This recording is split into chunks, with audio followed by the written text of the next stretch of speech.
சென்னை தீவுத்திடல் மைதானத்தை சுற்றி formula 4 car பந்தயம் நடைபெற இருக்கக்கூடிய நிலையில் இன்று பிற்பகல் முதல் 3 தினங்களுக்கு போக்குவரத்து மாற்றம் செய்யப்பட்டிருக்கிறது. இது குறித்த கூடுதல் தகவல்களை செய்தியாளர் கோகுல் வழங்க கேட்கலாம். கோகுல், எந்தெந்த பகுதிகளெல்லாம் போக்குவரத்தில் மாற்றம் செய்யப்பட்டிருக்கு?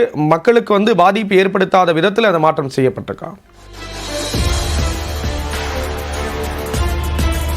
சென்னை தீவுத்திடல் சாலையை சுற்றி ஃபார்முலா 4 கார் பந்தயம் நடைபெற உள்ள நிலையில் இன்று முதல் 3 நாட்களுக்கு இந்த போக்குவரத்து மாற்றமானது செய்யப்பட்டிருக்கிறது. இன்று பிற்பகல் 12 மணி முதல் இரவு 10 மணி வரை இதே போன்ற 3 நாட்களுக்கு இந்த போக்குவரத்து மாற்றமானது செய்யப்பட்டிருக்கிறது. குறிப்பாக நம்ம இருக்கக்கூடிய இந்த கார் பந்தயம் நடைபெறக்கூடிய இந்த சிவானந்த சாலை மற்றும் கொடிமர சாலைகளில் எந்தவித வாகனங்களுக்கும் அனுமதி இல்லை என்ற தகவலை போக்குவரத்து போலீசார் தெரிவித்திருக்கிறார்கள். அதே போல காமராஜர் சாலையிலிருந்து போர் நினைவு சின்னம் செல்லக்கூடிய வாகனங்கள் உழைப்பாளர் சிலை அருகே திருப்பிவிடப்பட்டு வாலாஜா சாலை, அண்ணா சாலை, பெரியார் சிலை மற்றும் சென்ட்ரல் வழியாக ஈவிஆர் சாலை வழியாக செல்லலாம் என்ற ஒரு அறிவிப்பையும் போக்குவரத்து போலீசார் தெரிவிச்சிருக்காங்க. அதே போல மவுண்ட் ரோட்டிலிருந்து வாலாஜா சாலை நோக்கி செல்லும் வாகனங்கள் பல்லவன் சாலை வழியாக சென்ட்ரல் திருப்பிவிடப்பட இருப்பதாகவும் தெரிவிக்கப்பட்டிருக்கிறது.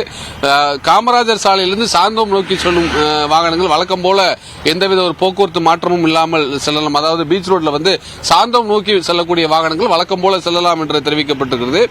சென்ட்ரலில் இருந்து அண்ணா சிலை வழியாக செல்லும் வாகனங்கள் பல்லவன் சாலை சந்திப்பு வரை வழக்கம் போல் செல்லலாம் என்றும், பல்லவன் சாலை சந்திப்பில் இருந்து பெரியார் சிலை வரை ஏற்கனவே ஒரு வழிப்பாதையாக இருந்தது, அது தற்காலிகமாக இருவழிப்பாதையாக இந்த கார் பந்தயத்துக்காக மாற்றப்பட்டிருக்கிறது. அதே போல முத்துச்சாமி சந்திப்பிலிருந்து அண்ணா சாலை மற்றும் கொடிமரை சாலைகளுக்கு வாகனங்கள் செல்ல அனுமதி இல்லை என்ற ஒரு அறிவிப்பையும் போக்குவரத்து போலீஸ் தெரிவிச்சிருக்காங்க. அதற்கு பதிலாக பல்லவன் சாலை, ஈவிஆர் சாலை, சென்ட்ரல் ரயில் நிலையம் வழியாக பெரியமேடு அந்த காந்தி இர்வின் வழியாக போக்குவரத்து வாகனங்கள் இயக்கப்படும் என்று காவல்துறை தரப்பில் தெரிவிக்கப்பட்டிருக்கிறது.